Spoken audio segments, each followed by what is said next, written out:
Hey everybody, welcome to episode number 2 of the officially named The Dirty Burfield podcast.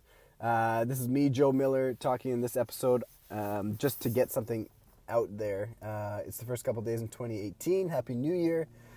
In this episode, I'm just going to talk about my truck, what I've built, and then hopefully episode 3 will be not just my voice and me rambling on. Pretty excited about what I have for 2018. I got a bunch of stuff lined up for the podcast, and I'm pretty excited about doing it. It's a lot of fun, and I've had a lot of good conversations with people about the podcast, and that's the goal here, is just to have fun and talk about Toyota 4x4s. So, my truck, what I'm wheeling now. I started when my wife and I were pregnant with our first kid.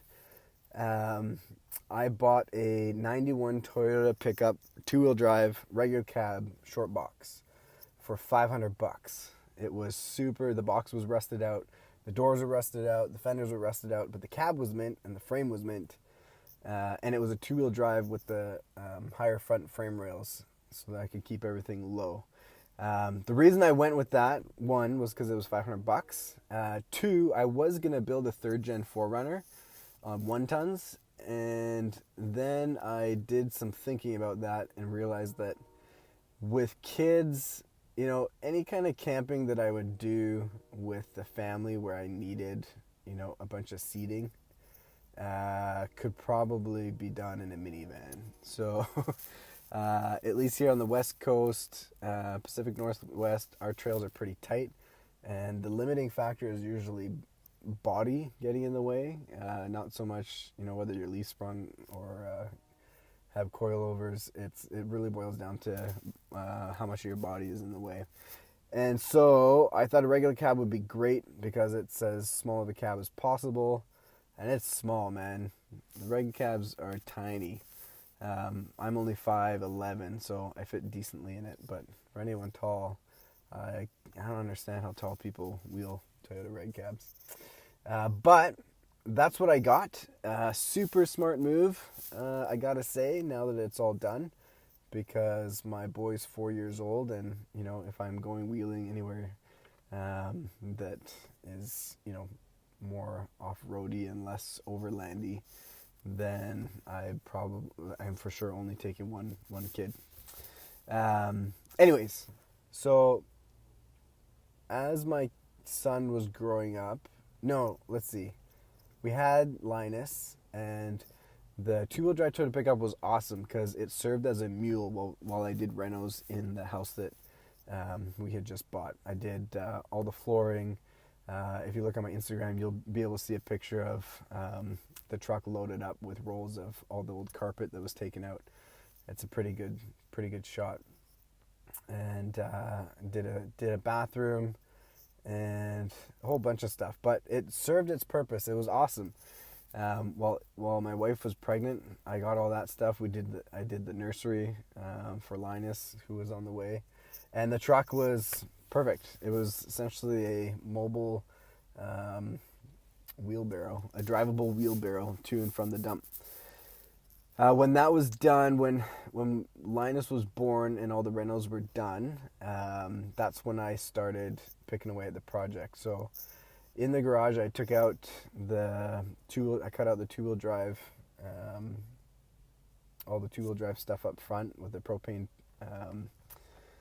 a propane torch. That was new to me, and that was awesome. It was actually super quick. The 2-wheel drives are like really easy to clean up, because there's not a whole heck lot of stuff welded onto the frame.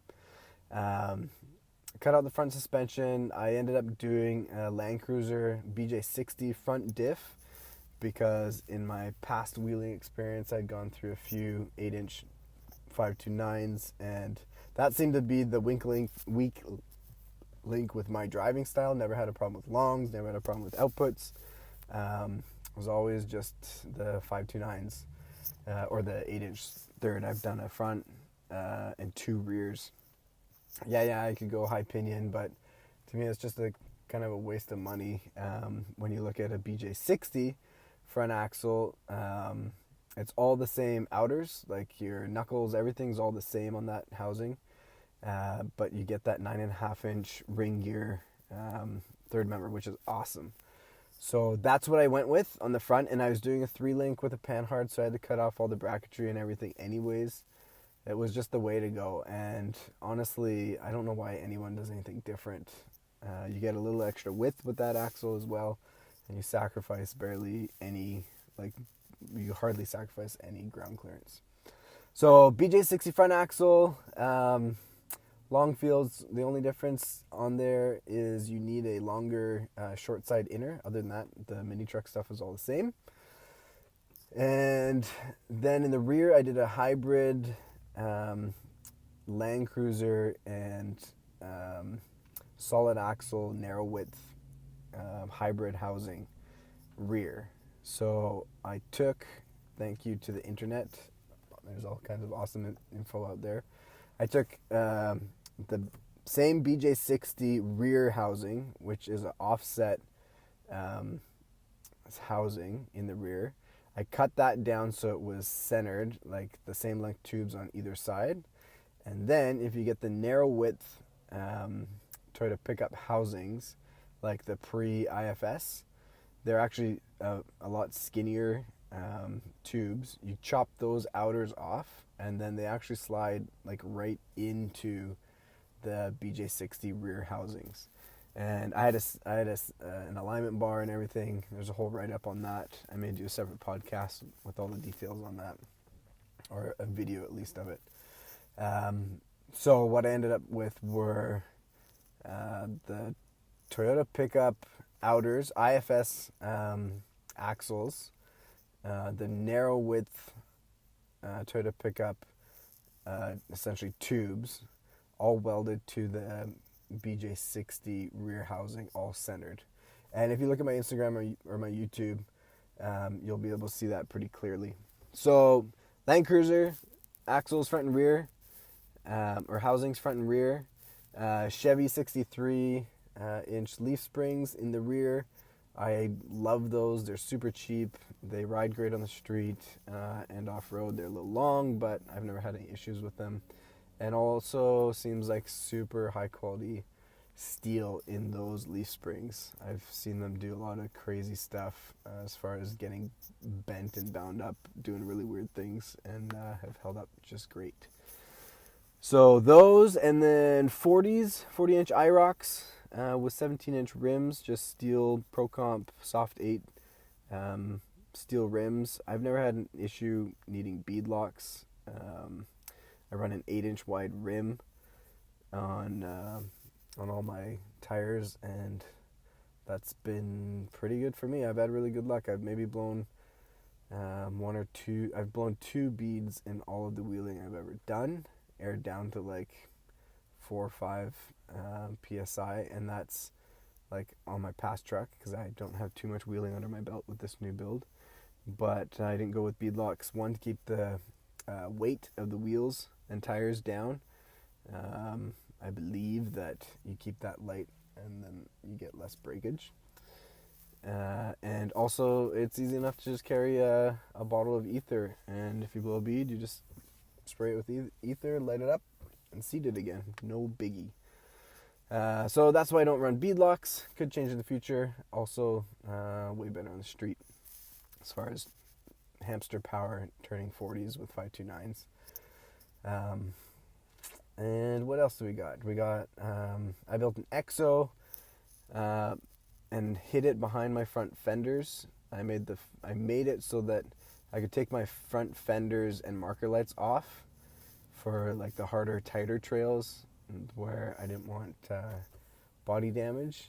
And so in theory, with my truck, I can take off the front fenders, I can take off the doors, and then I'm good to go. I also have plans to make my box removable, with like replaceable with a flat deck. So when I do go wheel, like let's say if I was gonna trailer down to Moab or something like that, or Sand Hollow, I just pull off my box, I put my wheeling box on, my wheeling flat deck on, and pull my fenders, and then I'm kind of like a truggy essentially.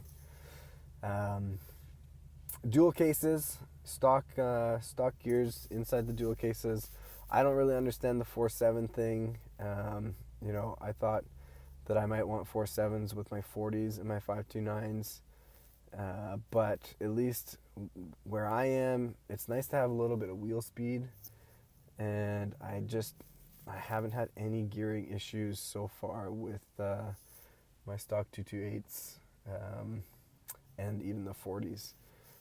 I just find that the 4.7s, you just have way too much gearing.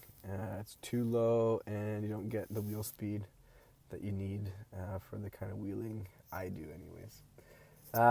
Things change. Who knows? I'll wheel some more, and maybe that will change. I also have a trail gear rear disconnect on, which isn't wired up. I'm super excited to get that sorted out.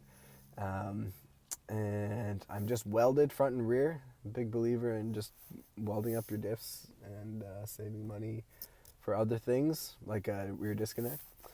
What else do I got? What do people typically want to know? Tires, so 40-inch IROX. Big fan of the IROX. Really good all-round tire. They're not stickies. They're just plain old streetable bias ply, not radials. 40-inch IROX. Those are my diffs. My diffs are welded. Longs up front. They're the trail gear longs. I didn't know anything about the RCVs because it was kind of like right when things switched over, and that cat wasn't out of the bag yet. So we'll see how those hold up. If they blow up, I'll buy the RCVs and just keep the trail gear stuff as spares. But so far so good. My box is bobbed a whole bunch. My wheelbase is extended. With the two-wheel drive, it's pretty short, so I moved my rear axle back more when I put the Chevy springs in, and that worked out great because a lot of people, I kept my box on, when a lot of people do their exos, they end up cross-bracing the back, like behind their cab, and cutting through the box.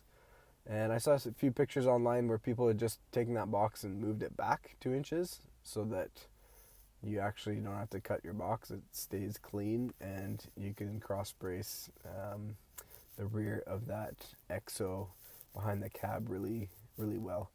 And that's what I did. It's awesome. So I'm cross braced.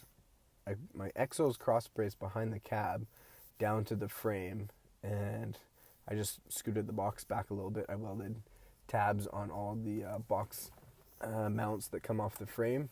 I think I moved it back 2 inches. And then that worked out well because I extended the wheelbase, so it just ended up working out really, really well. Didn't have to cut too much of the wheel well out because it kind of centered naturally by me moving my wheelbase back. And I didn't even have to extend my filler neck for my gas tank. It just slipped out enough and had enough bite that that's fine. What else? Warren M8000, my front bumper exo under fender combo thing. Go look at the pictures on Instagram to get an idea of it. It's just kept super tight to get my approach angle as good as possible. Super happy with that. I tried to keep everything as low as possible, and I'm super happy how it turned out. I've had people comment and say like, oh, my truck is just as low as yours, blah, blah, blah, but I don't see any. I see very few other builds where they have had to cut out and clearance where the battery box is, like the inner fender part where the battery box is. I had to do that. Like there's no way that anyone could, there's no way that I could have had my truck as low as I have it with my axle as forward as I have it, which isn't even like really that, like it looks pretty well centered within the wheel well, without having totally hacked out like 4 inches of clearance on that inner fender well. So I think I look at my truck and it looks like it sits super low on 40s. I'm super happy with it. Turned out awesome as far as what I could have dreamed for on my first go around. And it drives down the street straight. It doesn't do any weird stuff wheeling. Super stable. I love it. Absolutely love it. The only thing, I still got to sort out my spring rates, and eventually I'll need some more power because the 22RE is ridiculous with the 40s and 529s. Like, I can get around, it's fine. It's just gutless. I honestly would say that it's not that big of a difference between 37s and 40s. I'd like to throw some 37s on my truck just to see the difference, but from what I can remember on my old truck with 37s, it's just as crap to drive around. But I'm curious to know about that. And also, yeah, probably a 3RZ swap in its future. I don't care about the 22RE wheeling. I'm not like a super go fast, hardcore try to jump my truck guy. I am totally fine crawling. To me, a 22RE does everything and anything I need it to do. And this is probably classic talk from, someone that has only ever wheeled a 22RE and hasn't wheeled anything with extra power. My daily driver car right now is a 2003 AMG Mercedes E55 with a smaller supercharger pulley and a tune on it. It's about 550 horsepower, and it goes, and it's fast. But wheeling, I've just had no desire for that kind of power off-road for some reason. And maybe it's just because I haven't gotten to that place yet. But it's been 10 years of wheeling. I feel like I would have gone that way if I was actually interested in it. But we'll see. Things change. What else? I painted it tan. I call it Terrace Tan. It's the quicksand color, the original quicksand or Toyota beige. And I think that's it. That kind of should give you an idea of what the truck looks like. Dual cases. Yeah, I think I covered everything. Oh, one cool thing. I was looking around for an exhaust locally on Craigslist for cheap. And someone had put a performance exhaust on their 2014 Land Cruiser, FJ Cruiser. And I got it for $100 with like everything from the cat back. And I put that in as my exhaust, and it actually sounds pretty good. But I got it for cheap, and I thought it was cool because imprinted on it says Toyota on the muffler. I thought it was cool, but it's got to be, I think it's like 2.5 inch almost, or it's at least 2.25. But it's decent, and it's Toyota, and I thought that was cool. And that's it. So custom 3-lane with Panhard. Use a Sky Manufacturing cross member T-case mount, and I cut that up to fit up in between the frame rails because the 2-wheel drive doesn't have the removable T-case cross member, obviously, because it's 2-wheel drive. But it's actually a welded in piece, so you gotta cut that out and sort out your own skid plate. And hydro assist, trail gear, high pressure, I think it's 1650 PSI, high pressure power steering pump, and a 1.5 inch trail gear ram for hydro assist. And then all the chromo stuff and trail gear equivalent ARP studs on the knuckles. And that's it.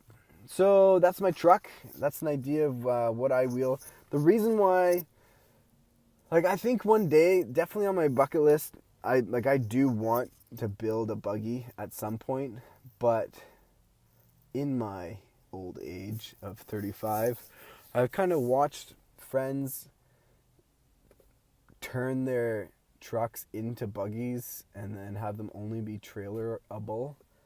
And inevitably, without fail, with every single one of them, they don't end up wheeling nearly as much. They'll do like maybe 1 or 2 or 3 trips in the year, and it'll be like epic wheeling, like maybe it might be Moab or some of the local trails. It'll be a weekend of wheeling, which is cool, but what I really, really liked about my first truck that I had is I was able to get out wheeling a lot, because if I had a free weekend, I could just hop in my truck and go. And I wanted to keep that, especially with kids, not really being able to make big giant trips out of things. And I wanted to keep my truck wheelable, but still be able to go wheel decently, so that I could always have the opportunity to go wheeling. Because I know myself, I know that if I had a truck, if I had a buggy and a trailer and a tow rig that just sat there, and I had to load that all up, I definitely would, I would have gone the way as I would have gone the same route as many of the people I know, which is less wheeling, which is fine, but I just wanted to have access to my wheeler whenever I wanted to without any extra work. What's on the list for 2018? So my bucket list, not necessarily for 2018, but back in 2010, kind of right when I was like a year into being separated or something like that. I was pretty fed up with what was going on with that, and I just pieced and went on quite an adventure down to the second KOH that ever was, King of the Hammers, if I remember correctly. It was either the second or third KOH. But I went down, had a bunch of friends down there, and flew down to Vegas. It was an awesome adventure. And I always wanted to go back and wheel those trails. So now that I have my truck, I think I would like to set up an adventure of driving my truck down to the Hammers, wheeling and driving home. And there's just something really, really cool about driving what you wheeled and being able to drive something down there, wheel those trails, and drive back. I don't know what it is, but that to me is like, it's an adventure. It's something on my bucket list to do, because going down there on a streetable truck and wheeling those trails and then driving home is an accomplishment, especially driving from Vancouver. So it's like a 21-hour drive. And I think that'd be a lot of fun. So that I'm going to see if I can pull that off the next month here. I'm not sure if I'll be able to. But that would be cool. If not this year, then maybe next year. I also would like to go wheel Sand Hollow, Moab, and I definitely want to do the Rubicon.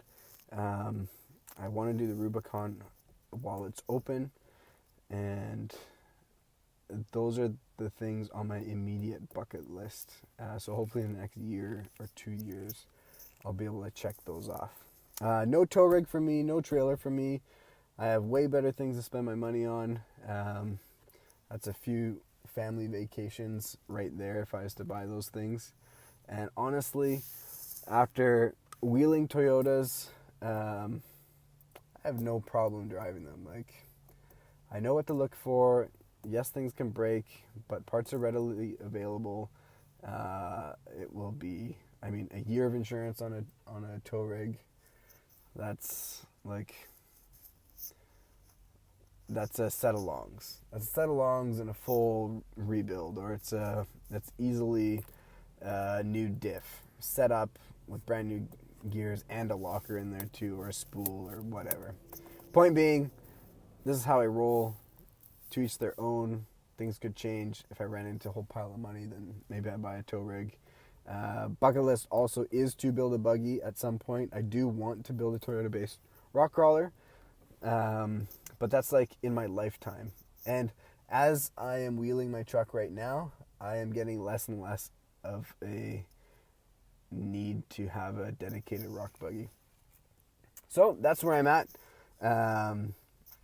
That may have been a little boring of an episode, but I wanted to get something out and just give some background into what I wheel. Again, follow me on Instagram at JJOE_Miller. So JJO_Miller on the Instagram. And then YouTube is Miller Yoni. So that's MILLERJOUNI. That's my YouTube channel. They won't let me change the name. But you got some wheeling videos there, and you'll be able to get an idea of my truck and some how-to videos as well. I got going on there, and you will be able to see these podcasts as videos there too. I may go through this one and do the podcast on YouTube and then show you pictures of my truck and kind of the build and parts that I was talking about along the way. Maybe, maybe not. I'm not going to commit myself to anything. But Happy New Year. Joe Miller from the Dirty Burfield out. Happy wheeling.